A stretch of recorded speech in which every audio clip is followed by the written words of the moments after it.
Probablemente si estuviste invirtiendo durante el 2022 y 2023, hayas estado buscando esto bastantes veces en tu explorador. Mejores depósitos a plazo en Chile y cuáles son las mejores tasas. Has llegado a páginas como estas que te muestran qué bancos están ofreciendo el depósito a plazo y también a qué tasas lo están ofreciendo, e incluso quizás fuiste a cada uno de estos bancos a pedirles que te abran una cuenta corriente para poder tomar sus depósitos a plazo a medida que sus tasas están atractivas. Probablemente en tu búsqueda llegaste a bancos como el Banco Estado, en donde pudiste ver el depósito a plazo que te lo ofrecen como si fuese la maravilla del mundo, donde puedes invertir en pesos o en UF con un retorno entre comillas asegurado, sus respectivos requisitos bastante bajos, un monto y plazo muy flexible y también una forma de ahorro muy simple y rápida. Sin embargo, podemos ver que generalmente las preguntas frecuentes que te ponen no te explican qué es un depósito a plazo, y eso es lo que vamos a revisar en este video. Un depósito a plazo, como bien lo indica la CMF, es prácticamente una suma de dinero que le entregas a una institución financiera por un plazo definido y ellos a cambio te entregan una tasa de interés durante ese plazo. Es básicamente un préstamo de dinero al banco. Es un tipo de producto de bastante bajo riesgo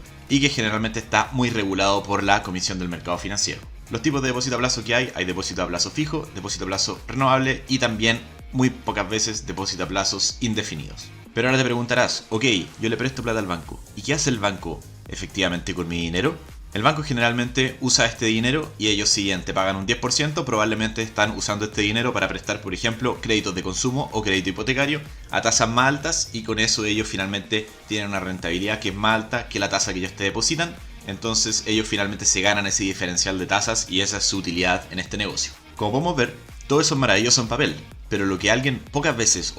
te dice el mismo ejecutivo del banco es cuáles son los riesgos de invertir en un depósito a plazo fijo y si es que efectivamente es la maravilla que todos te dicen. Es por esto que ahora vamos a revisar los tres principales riesgos de un depósito a plazo y cómo se compone cada uno. El primero que vemos acá es el riesgo de la contraparte, ya que recordemos que acá lo que estamos haciendo es hacer un préstamo al banco, entonces naturalmente tenemos un riesgo de que este banco no te devuelva la plata al fin del periodo que te está prestando la plata.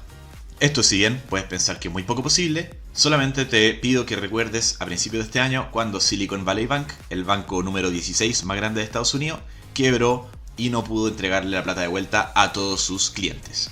¿Cómo se generó este problema en el Silicon Valley Bank? Bueno, básicamente lo que hicieron los bancos es que los bancos toman plata y la invierten en distintos bonos, por ejemplo, o instrumentos de renta fija. Y a medida que más startups fueron abriendo cuentas con este banco, empezaron a hacer depósitos en este banco. Y el banco, obviamente al ser un banco, lo que hace es tomar la plata que tiene en las cuentas o depósitos a plazo o cuentas corrientes y la invirtió en más instrumentos de renta fija como los bonos. Luego, a medida que la Fed o el Banco Central Norteamericano empezó a subir las tasas, estos bonos naturalmente empezaron a bajar su valor, ya que el Banco Central, al aumentar las tasas del Banco Central, hace que naturalmente los inversionistas prefieran invertir en instrumentos del Banco Central en vez de los bonos que tenían estos bancos en sus carteras, haciendo que los bonos de los bancos pierdan su valor. Entonces, los bonos valían menos y al mismo tiempo el banco tenía que pedirle plata prestada al Banco Central, que esta plata estaba más cara, ya que las tasas para pedir financiamiento también estaban más altas. Juntando eso, el banco aquí, como dice, se sentó en una montaña de pérdidas en bonos a medida que los clientes empezaron a tener miedo por la baja en valor de los bonos. Empezaron a hacer retiros, ir básicamente al banco y pedir retiros de sus cuentas corrientes o de sus depósitos. ¿Qué pasó con eso? El banco, para poder pasarle la plata a sus clientes, tuvo que salir a vender todos sus bonos que se habían desvalorizado de una forma gigantesca y tuvo que aceptar o tomar las pérdidas gigantes que había tenido solamente en papel y efectivamente salir a vender los bonos y perder la plata que ellos originalmente habían usado para comprar esos bonos. Esto generó un efecto cascada en donde los clientes, al ver que el banco estaba saliendo a vender sus bonos con tremendas pérdidas, empezaron a tener miedo de que el banco iba a quebrar, y eso hizo que todos los clientes empiecen a pedir su plata rápidamente y naturalmente el banco se quedó sin liquidez y sin poder devolverle la plata a su cliente, haciendo que los clientes pierdan muchísima plata. Eso finalmente hizo que el banco, sus acciones se desplomen cerca de un 60% en un solo día y tuvo que entrar el gobierno a intervenir para poder salvar esta situación que habría sido catastrófica. ¿Por qué les cuento esto? Porque uno siempre piensa que dejar la plata en la cuenta corriente o en los depósitos a plazo es una cosa súper poco riesgosa, pero aquí podemos ver un ejemplo práctico en donde ese no es el caso y el riesgo efectivamente sí está, y hay un riesgo muy grande de que el banco maneje mal la plata, haga malas inversiones o haga cualquier cosa con tu plata que eso finalmente haga que tu depósito a plazo no estén tan seguros como tú crees. ¿Qué te ofrece el Estado en caso de que llegue a pasar algo así en un banco chileno, por ejemplo, y llegue a quebrar y no pueda hacerte la devolución de tu plata o de tu depósito o de tu cuenta corriente? Bueno, existe algo que se conoce como la garantía estatal y preferencias para los depósitos y captaciones, que lo que hace es que acá, en el evento de liquidación forzosa de un banco, es decir, de una quiebra de un banco, el Estado te cubre el 100% de todo lo que tú tengas depositado en cuentas corrientes o cuentas de ahorro, y algunos otros instrumentos también, pero esos son los dos principales que probablemente la mayoría de las personas tienen. Es decir, si es que llega a quebrar tu banco, el Estado te va a garantizar el 100% del depósito que tú tengas en cuentas corrientes o en cuentas de ahorro. Sin embargo, es muy importante ver que el Estado no cubre los depósitos a plazos. De hecho, ellos solamente te cubren hasta 200 UF al año calendario y el 100% de la suma de todas las obligaciones que el sistema bancario tiene con una persona, con un tope de 400 UF al año calendario. Es decir, ellos solamente te estarían protegiendo entre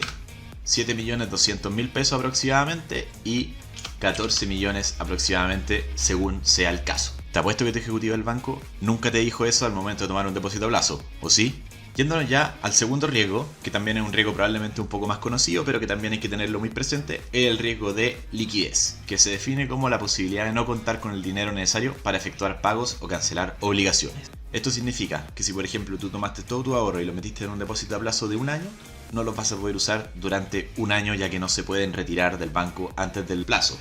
Entonces, ¿qué pasa si por ejemplo te caíste de una escalera, te rompiste la pierna o sufriste cualquier accidente que se te pueda ocurrir?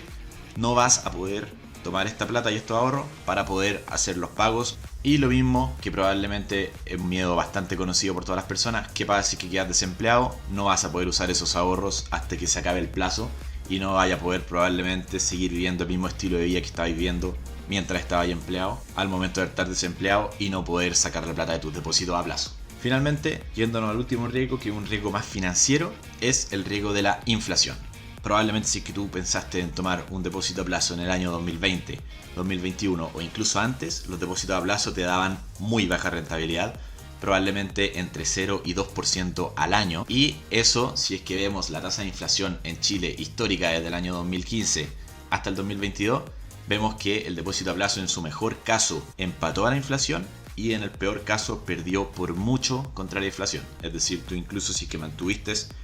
ese depósito a plazo por un año y rentaste un 2% en pesos en el año 2020, la inflación, que fue un 3%, hizo que tu ahorro valga menos plata de lo que tenías originalmente. Eso es muy importante también, específicamente, imaginemos si tú tomaste un depósito a plazo por un año, el 2021, cuando las tasas estaban súper bajas, y el 2022 recién te venció, y ahí tuviste una inflación de 11%, tuviste una pérdida efectiva de tu plata de 9% producto de la inflación, y eso también es algo que hay que tener muy en consideración al momento de tomar un depósito a plazo. Así que eso ha sido por hoy. Son básicamente los principales riesgos y los depósitos a plazo más en detalle, que probablemente al momento de tú sacarlo con el banco, el ejecutivo no te lo advierte ni te lo explica, pero que yo creo que son importantes considerarlos, y para eso es la existencia de este video.